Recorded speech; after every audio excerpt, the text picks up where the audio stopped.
Welcome back. So today I'm going to be doing my Formula E power rankings for the Sao Paulo ePrix this past weekend. So number 22, Robin Fines, coming back for his first race since the opening race of the season in Mexico after breaking his hand. For Fines, I think he had an okay race, not particularly quick, and was particularly a bit off his teammate Muller. But for this week, Fines 22nd. 21st, Max Günther. So for Günther, a bit of a scrappy race, got a 5-second penalty for not following the proper procedure to come back, rejoin the track after cutting the chicane at turn 1 and 2. Had a couple of good battles though, and didn't really crash the car, unlike most of the drivers today it seemed. Number 20, Norman Nato. So for Nato, not a great race, kind of a very meh qualifying, and then on the opening lap, he basically crashed right into the back of Evans when airborne and broke the front wing and probably broke this front suspension as well, ending his race. So dropping 4 spots for Norman Nato. Number 19, Lucas di Grassi, moving down 1 spot. So for di Grassi, mistake in qualifying, hitting the inside apex wall at turn 9, I believe, which basically meant he started at the back. The race was okay, not fantastic, did move up the grid, move up the field as the race progressed, but no points, and another not great race for di Grassi at his home race. Number 18, Sergio Sette Câmara, dropping down 5 spots. So for Sette Câmara, pretty meh weekend again. Had a pretty mixed qualifying, got his fastest lap, would have been starting top 10, but then it got deleted, which for kind of not exactly a great reason. Basically, it's a new rule where if you cause a red flag in qualifying, your fastest lap gets deleted. So we started quite down the order, but didn't really make any noticeable results, and was the last classified finisher before Tictum got his penalty. Number 17, Oliver Rowland, moving down 3 spots. So for Rowland, another kind of anonymous weekend, kind of a very average qualifying and average race. Out-qualified his teammate, but was beaten by his teammate in the race, and got some good overtakes, good racing action in the lower midfield. So of course, unfortunately, we didn't get to see a lot of it today. Number 16, Andre Lauderer, moving down 4 positions. So for Lauderer, really poor qualifying, had an issue with the car, and then so he started right at the back, and then he unfortunately crashed into I think Günther in front of him at the turn 4, 5, 6 chicane, and that sent him all the way down to the back. So a bit of a clumsy weekend for Lauderer. Number 15, Edo Mortara. Really amazing qualifying, starting on the 2nd row of the grid, but race was not great. He kind of clipped the back of Evans at the first lap, had to come in and get a new front wing, and was overall not a great race for Mortara. Number 14, Nico Muller, moving up 5 positions. So I thought Muller did a pretty decent job given the car this weekend. He qualified pretty high for the apt cars, wasn't glued to the back of the grid. The race, he looked like he had some good racing and then had to retire the car at some point. So for Muller, moving up 5 positions. Of course, for these positions, kind of from like 11th to about 18th, they're all very close together. It's very hard to pick them apart. So there's going to be a lot of movement from week to week. Number 13, Sasha Fenestraz, moving down 3 positions. So for Fenestraz, not a great qualifying, and then in the race broke down with mechanical issue. Was out-qualified by his teammate, of course. So, and after the high from Cape Town of getting pole, but then having that issue in the race, not great. So moving down 3 spots for Fenestraz. Moving up 9 positions this week is Sam Bird. Really great race for Bird. He starts 10th on the grid and finishes 3rd. Had a lot of really good, solid overtakes. Kept it very clean this week, and had probably the best pace towards the end of the race, but unfortunately couldn't get an overtake done at the end. Number 11, Jake Hughes, moving up 6 spots. So for Hughes, pretty solid weekend. Got into the duels again, out-qualified his teammate, and then moved up the start a bit higher because of penalties for the drivers around him. The race was pretty good, was ahead of his teammate, and this was probably the first weekend where I thought that he's actually looked quite a bit better than his teammate René Rast in the race. So for Hughes, 11th, moving up 6 spots. Number 10, moving down 3 spots is Dan Tictum. So for Tictum, not a really good race. Oak was, I think he qualified pretty poorly as well.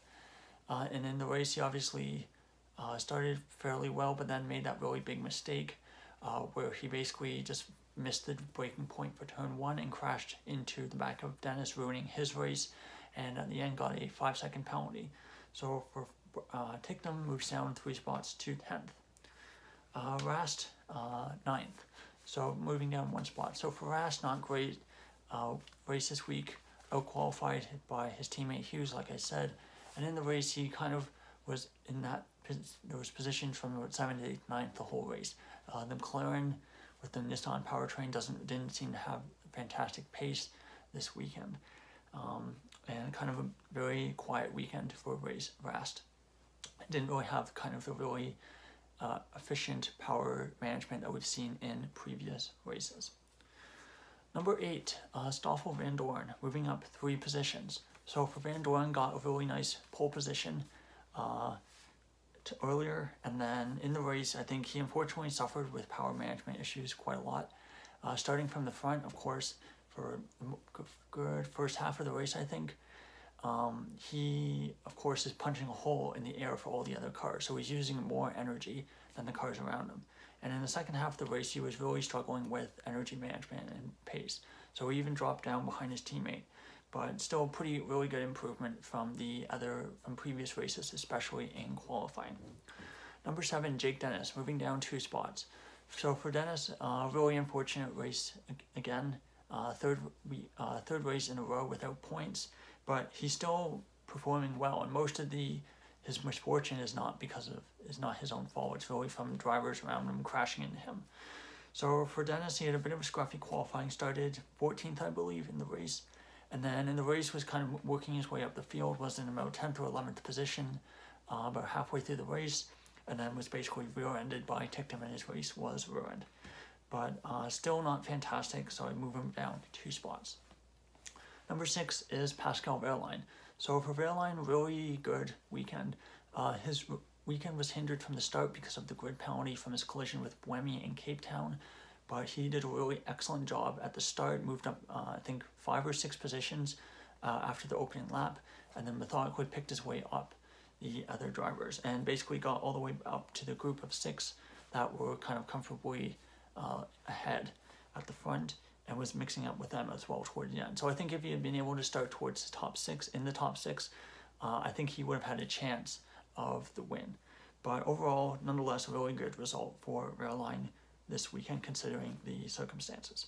Number 5, Sebastian Buemi, dropping 3 spots. So for Buemi, a bit of a tough weekend, especially when the other 3 Jaguar-powered cars were all on the podium.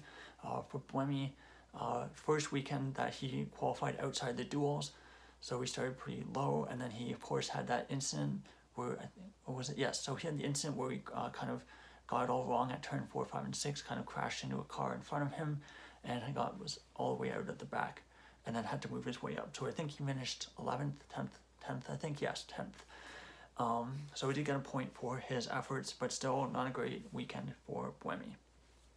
Number 4, Jean-Eric Vergne. So I think given the DS pace in qualifying, I think he probably wished he qualified a bit higher. The race was okay, not fantastic. He did beat his teammate, but then again, I think maybe if he started a bit higher, he would have had the potential to maybe be on the podium, but it's hard to say. Number 3, moving up 1 spot is Antonio Felix da Costa. So for da Costa, I honestly thought he was the favorite to win this race at one point. Unfortunately, he made that really crucial mistake where he basically missed turn 1 and then had to stop before rejoining the track, and he rejoined the track in 7th, and he finished in 4th, I believe, 4th. So good recovery for da Costa, and a bit of a rough weekend overall because he almost got pole and then had that unfortunate mistake, but nonetheless he still moved up 1 spot. So top 2 on the in my power rankings, 2 new drivers, and so number 2, starting with number 2, Mitch Evans moving up 4 spots. So a race winner, really good in qualifying, really good in the race, had a really excellent race pace, tire management, and he managed to get ahead decisively when it mattered, and then keep the position because the lead was changing so many times throughout the race. And he really kept it clean, and we had a clean weekend for the first time in quite a long time. However, number 1 is Nick Cassidy, moving up 2 positions from last race.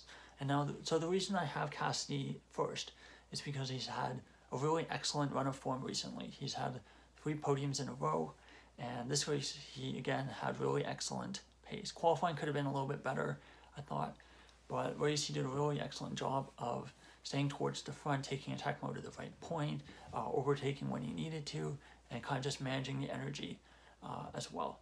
So overall, really, he's been in excellent form, Nick Cassidy, and I thought, so for those reasons, number 1 on my power rankings. So that's all for Formula E content for the Sao Paulo ePrix. The next race is the doubleheader in Berlin in about a month's time. So please leave your thoughts in the comments below. Who do you think has been the standout drivers in Formula E recently? And please like the video and subscribe if you enjoyed it. It really helps the channel out. Thank you so much for watching, and goodbye.